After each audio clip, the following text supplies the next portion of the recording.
चलो अब जाओ यहाँ से, तुम मेरी बहू नहीं बन सकती। जिस तरीके से आप सवाल पूछ रही हो आंटी जी, लगता है आपका बेटा कुंवारा ही रहेगा। सुमित्रा, आज फिर तुमने एक लड़के को रिजेक्ट कर दिया। अरे चाहती क्या हो? अरे आपने देखा नहीं कितनी बेवकूफ लड़की थी, और मना किया तो कैसे उल्टा सीधा बोल कर गई है। अब ऐसी किसी भी लड़के से अपने बेटे का पल्लू तो नहीं बांध सकती ना। अरे आगे चल के पूरी घर गृहस्थी संभालनी है उसको। मैं अपने बेटे की शादी तो किसी बुद्धिमान लड़की से ही करूंगी, और वो भी पूरी जांच परख करके, समझे आप? हे भगवान, अब तो हो गई मेरी शादी। माँ, मैं ऑफिस निकल रहा हूँ। ठीक है बेटा। अरे सुरेश, क्या हुआ? आज तुम इतने उदास क्यों लग रहे हो? कुछ हुआ है क्या?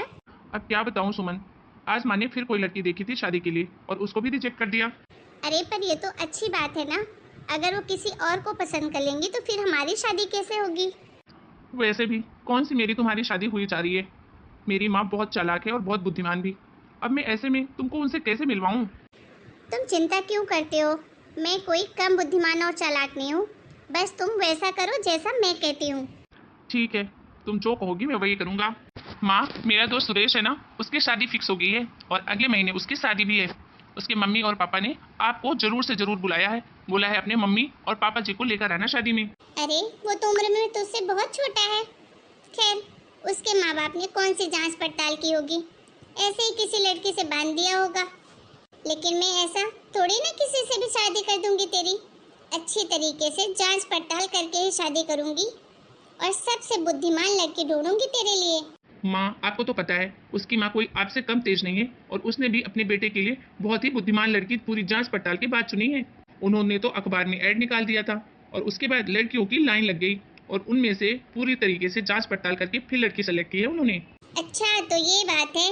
मुझे भी न्यूज़पेपर वालों का नंबर दे दे, मैं भी उनसे बात करके न्यूज़पेपर में ऐड निकलवा देती हूँ।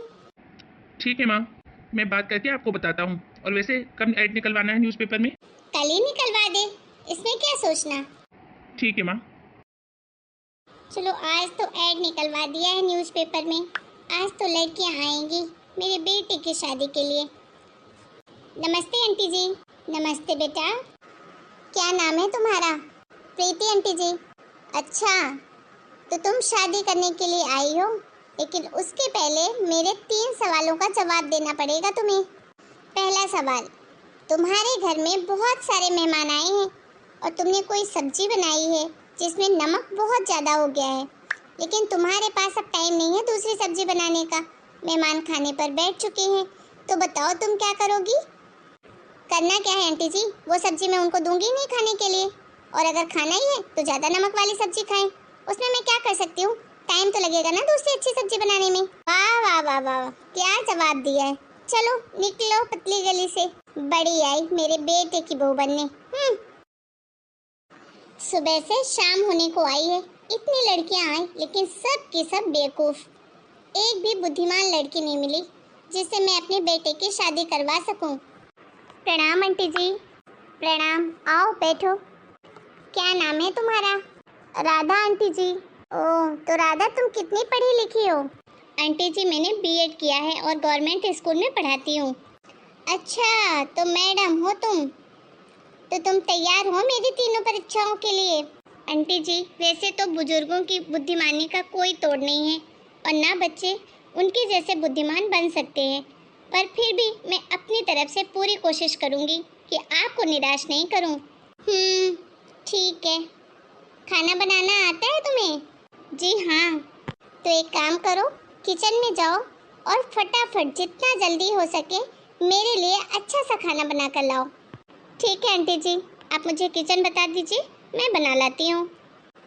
बेटा सीधे जाना और सीधे से लेफ्ट ले लेना, वहीं पर किचन है। ओके। आंटी जी खाना रेडी हो गया। अरे वाह, इतना जल्दी खाने में क्या बना दिया? मैंने आलू मटर की सब्जी और पूड़ियाँ तल दी है। अच्छा, चलो तुम बैठो यहीं पर, मैं खाना टेस्ट करके आती हूँ। अरे राधा, कैसा खाना बनाई हो? नमक ही नमक भरा पड़ा है उसमें। खाने के लिए बनाई हो या फेंकने के लिए? आंटी जी खाना तो मैंने अच्छे से बनाया था। तो क्या मैं झूठ बोल रही हूँ? जाके खुद ही टेस्ट कर लो। मुझे 10 मिनट में खाना ला कर दो, और वो भी वही खाना। देखती हूँ तुम कैसे करती हो। और यही तुम्हारी पहली परीक्षा है। जी आंटी जी, आप बैठिए, आपको 10 मिनट में खाना मिल जाएगा। अब पता चलेगा, ये भी घर ही वापस जाएगी। आई थी बड़ी मास्टरनी। लीजिए आंटी जी, सब्जी टेस्ट कीजिए, उसके बाद मैं सबके लिए खाना लगा देती हूँ। अरे वाह, नमक तो इसमें बिल्कुल सही है। इतना जल्दी आखिर तुमने इसे कैसे ठीक किया? कुछ नहीं, बस आटे की छोटी छोटी गोलियां बनाकर उसी सब्जी में डाल दी और थोड़ा सा उबाल दिया, तो जो एक्स्ट्रा नमक था वो सब आटे में चला गया और पहले वाले टेस्ट की सब्जी तैयार है। अरे वाह, इस परीक्षा में तो तू पास हो गई, लेकिन एक परीक्षा तेरी अभी और भी बाकी है। तू तैयार तो है ना? हे भगवान, ये मेरा पेट बहुत दर्द कर रहा है। अरे कहाँ चले गए सबके सब? कोई तो दवाई ला के दे दो। जाने कैसी दवाई ला के खिला रहे हो, जरा सा आराम नहीं मिल रहा। दर्द के मारे मेरी जान निकली जा रही है। अरे जहर ही दे दो, मैं खा के मर जाऊं, मेरे से नहीं सहा जा रहा। अरे क्यों चिल्ला रही है? दिया है ना दवाई, 5-10 मिनट शांति रखेगी तो आराम मिल जाएगा। हाँ, आप तो बोलोगे ही ना। आप तो चाहती हो कि मैं मर जाऊं। अरे तो ऐसी दवाई लानी चाहिए थी ना कि जिसको खाते ही आराम मिल जाए। अब 10 मिनट तक कौन इंतजार करेगा? मेरे लिए एक एक पल निकालना मुश्किल हो रहा है। आपको क्या पता मुझे कितना दर्द हो रहा है। तू आराम कर, मैं यहीं बैठा हूँ। 10 मिनट तक देखते हैं, अगर नहीं ठीक हुआ तो तुझे हॉस्पिटल ले चलूंगा, ठीक है? अरे बेटा, तू आ गई। सॉरी आंटी जी, बिना बताए आपके कमरे में आने के लिए, पर हॉल में कोई नहीं था और मैंने आवाज़ भी लगाया तो किसी का जवाब नहीं आया। फिर आपके चीखने की आवाज़ आई, इसलिए मैं आ गई। क्या हो गया आपको? अरे बेटा, इसका सुबह से पेट दर्द कर रहा है। दवाइयाँ भी ला कर दी, लेकिन कोई आराम ही नहीं मिल रहा। अच्छा, क्या खाया था आंटी जी ने रात में? कढ़ी चावल ही बनाई थी, वही खाई है। अच्छा, आप 5 मिनट देखिए अंकल जी, मैं अभी आती हूँ। आंटी जी, ये लीजिए काढ़ा, आप इसे पी लीजिए, आपको तुरंत आराम मिलेगा। अरे तो डॉक्टर नहीं है क्या कहीं की? अरे इतनी दवाई दी है डॉक्टर ने, जब वो नहीं ठीक हो पाया तो तेरे इस काढ़े से क्या होगा?